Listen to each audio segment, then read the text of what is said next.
সত্যজিৎ রায়ের ছোটবেলার একটা মজার কাহিনী বলি। সত্যজিৎ রায়ের বয়স তখন 10 বছর, খুবই ছোট।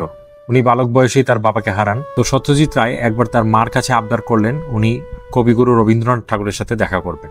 রবীন্দ্রনাথ ঠাকুর ছিলেন সত্যজিৎ রায়ের দাদা বা পিতামহ উপেন্দ্র কিশোর রায়চৌধুরীর খুব ঘনিষ্ঠ বন্ধু।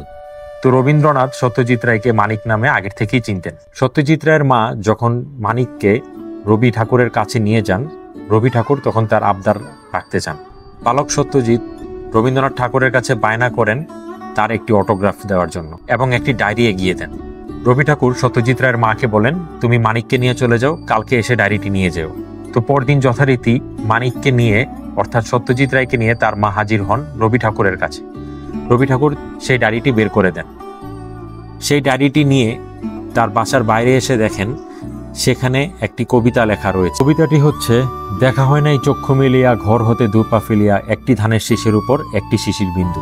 এই কবিতাটি মানিক খুব খুশি হয়ে রবীন্দ্রনাথ ঠাকুরের ঘর থেকে বের হয়েই শান্তিনিকেতনে একটি আম গাছের নিচে দাঁড়িয়ে আবৃত্তি করেছিলেন।